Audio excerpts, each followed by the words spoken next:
Right, so if you've seen my previous episode, you'll realise that I was in the Torridon area of Scotland last month, which was a fantastic trip. But when I came to put together my third episode, I just wasn't really happy with the general flow and the story. So rather than trying to drag all that material out from the last 2 days, I'm going to condense it just into this one episode, which I guess allows me to take a bit more of a retrospective view of the trip, but also show a couple of images which I didn't get the opportunity to talk about as well. So I'm going to kick things off with the fourth morning, I think it was, down by this peaceful little loch, just waiting for the sun to rise with the mountains in the background.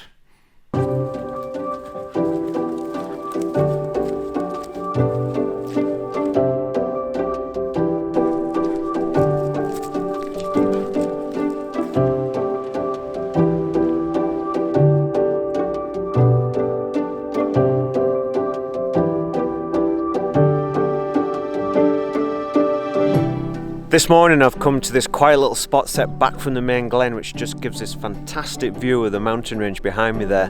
I was kind of hoping to get here and get a nice sunrise and get some nice reflected light, which would allow me to get a more balanced exposure, but as I was driving through the glen it looked really quite dull, to be honest.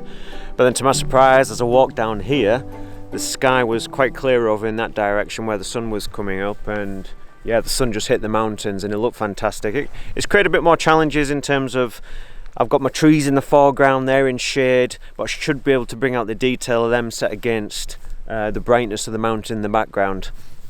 But there's some lovely colours. We've still got those kind of orange and earthy colours. We've got the magenta and the branches of the silver birch. So hopefully I should be able to bring all that colour out. And there's some nice kind of blue tones in the sky, and that was reflected in the icy loch below, so that kind of balanced things off as well. So I have taken more of a kind of panoramic shot, 16 by 9, bringing in more of these silver birch, and then I've put on the 7200 and taken a slightly tighter crop as well. Now I found this shot when on holiday here. It was early November last year. So I came for a walk with Adele, found this spot, and I did take a shot then as well. So I'll show that, and so we can sort of compare the two. Another little fact is, I don't know if you've seen the film Stardust. It's about 10 years old now, but I watched it again around about Christmas time. And there was a short scene just filmed just here. I was watching it, I was like, I recognise those mountains in the background. Yeah, it was just a short scene, so there's a kind of pointless fact for you. So yeah, I've taken a couple of shots. I'm going to wait for the sun just to break above the mountain there in the background, and then get some light in these foreground trees and see if that makes another nice shot.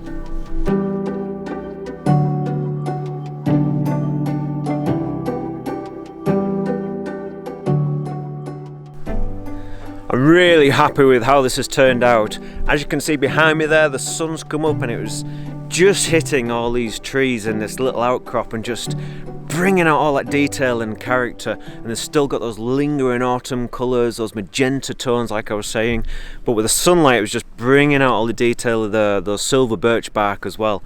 And what was really, really nice was that the mountain in the background kind of fell into shadow a little bit, which just allowed this foreground to stand out even more.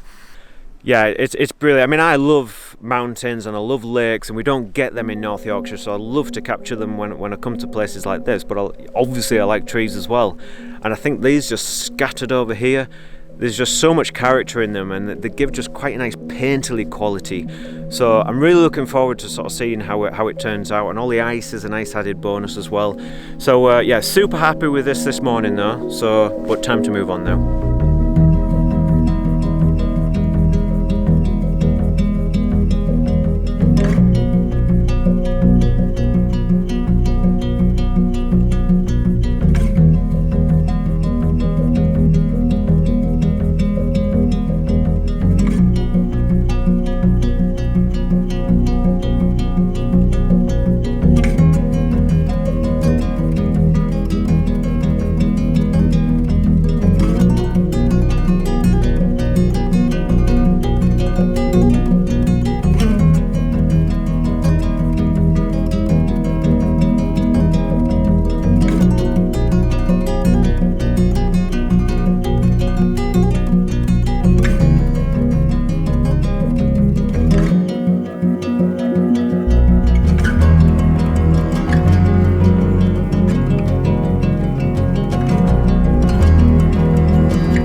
I'm really happy with those images. All those silver birch scattered along the outcrop, it kind of reminds me of a bunch of drunken people spilling out of a nightclub on an evening. But I think, to be honest, my personal preference is for the one that I took last year during the autumn time. All those leaves clinging onto the trees, it's got some lovely autumnal tones to it. I particularly like the grey tones in the mountainside in the background where they're reflected in the very calm loch. And that sort of soft, kind of flat light allows all the detail and subdued pastel type tones to come through. So I particularly like that one, but I'd love to know what you think. So after that, I decided to head to higher ground and I went back into the pine forest, which I filmed in my previous episode, which was, I don't know, I just love it there. There's so much diversity, all the colours of the mosses, the character of the trees, the mountainous backdrops, the crystal clear mountain water, and Meg loved splash. I don't think Adele would like splashing around. But yeah, Meg loved splashing around in the mountain water despite the fact that it was fringed with ice. But photographically, it was very challenging. The light was very harsh, and coupled with all the melting snow, it was very messy, lots of contrast. So I didn't really bother taking many images after that, that's absolutely fine because primarily I was there to scout for the workshop. So it was great. No more images, just some B-roll. So let's move on to the final morning. It was a very early start on the final morning. I was just really quite hopeful for some good conditions, just to really make the most of the remaining time in Torridon. So I headed to a spot which I went to last year, just this little wooded area in the foothills of the Benai mountain range. And it was looking quite good. It was about -2 in the valley. Everything was quite crisp. It was very calm. So I thought, well, even if I don't get the atmosphere that I usually crave, then perhaps I'll get some good light and I can work with that. And it just didn't quite work out, to be honest. I was quite paranoid about this little grassy knoll over to my left was going to cast a shadow and kind of spoil the balance of the image, of my initial image that I wanted to capture. And that did actually happen. I think I was quite happy with the composition. I would have preferred something other than bright blue sky in the background, but the mountain looked fantastic, it really did. But that kind of shaded area in that first image, down in that bottom right hand corner, I think it just sort of threw the balance out, so I wasn't particularly happy with that. But undeterred, I carried on a little bit longer, so I want to show you a little piece of filming now, which I guess shows how you can use the light that's available, even if it's quite harsh, and combine that with shadow to create some pretty pleasing images, I think. So the quality of light is deteriorating very quickly, and in all honesty, I much preferred it when I was here in the autumn time when it was absolutely chucking it down with rain. The conditions then still weren't ideal, but there was so much more atmosphere and mood. It just felt more like Scotland to me, where these clear blue skies, it's glorious for walking around in, but for my sort of preferred style of photography, it just doesn't really do anything for me. So I was kind of ready to give up photographically, and I thought, well, no, I'm here now. We might as well just enjoy it. The mountain still looks magnificent. What I noticed was that some of these trees are standing out really nicely against the dark valley side. So I thought, well, there's an opportunity just to really kind of bring out the character of the tree and just do something slightly different. So I've taken a picture of this one over to the left here. So the idea is you could sort of spot meter on the tree, but I'm in matrix metering all the time anyway, so I've underexposed by about 2.5 stops. And that makes sure I just kind of maintain all the highlight detail in the tree, and the background gets even darker. And that's what I want. I really kind of want that separation and to let that tree stand out. And it's a very sort of minimalist image, but I think it'll work quite well. And I've used a Lee landscape polarizer as well.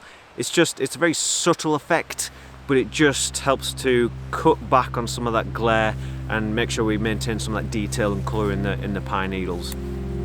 So see how that turns out, but I suspect that could well be my final image of my time in Scotland.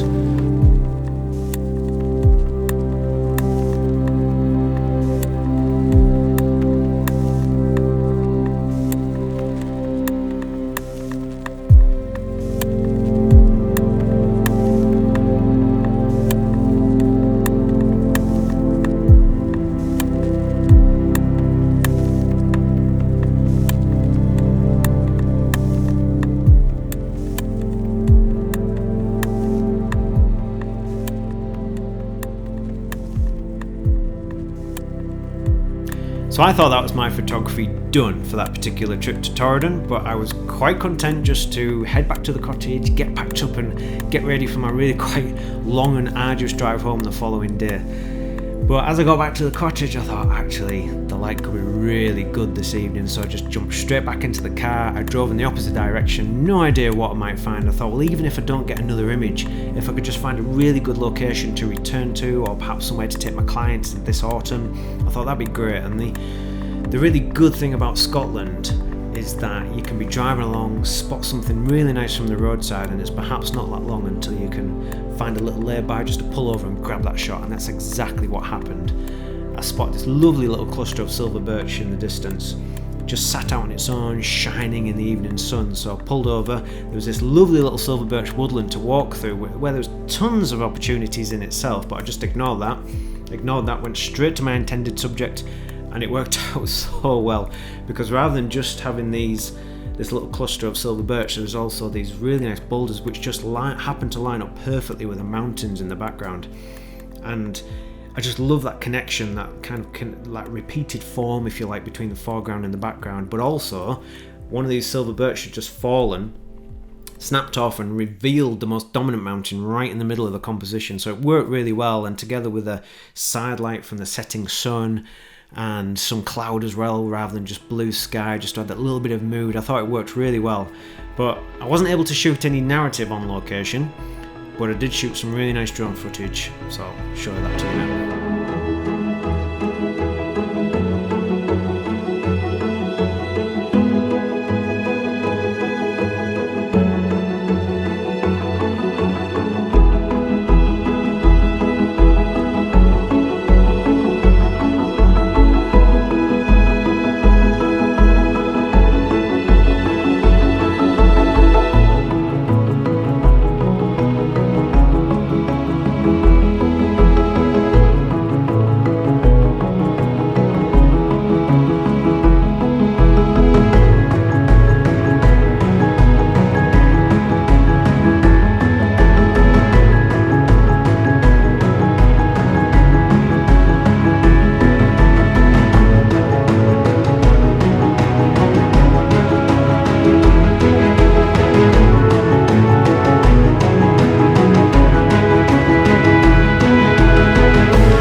So that's it for this episode. I hope you've enjoyed this new format, which I'm not going to make a habit of. It's just that there's some circumstances where I become so engrossed in the photography on location that I forget to actually create any kind of meaningful video content to go with it. So that just ends up being binned. That's happened quite a few times. So that's a real shame. So I think if I have a little bit of video content and some images that I want to share, then I might do these more sort of retrospective episodes in the future. And finally, I just wanted to give a quick plug for a couple of very special workshops that I'm running in the Torridon area this autumn time. So one of them is from the 19th of October. That's just with me. That's for 4 people for 6 days, but you can stay in the gorgeous accommodation for 7 nights. And then the following week, from the 27th of October, I've got another 6-day workshop, but I'm running that one with a very talented coastal photographer called Rachel Talibart. That's for 8 people and again for 6 days. So both these workshops are available now. Please check out my website for more information, or if you have any questions whatsoever, please get in touch. But for now, thank you very much for watching this episode, and as always, I hope to see you for the next one.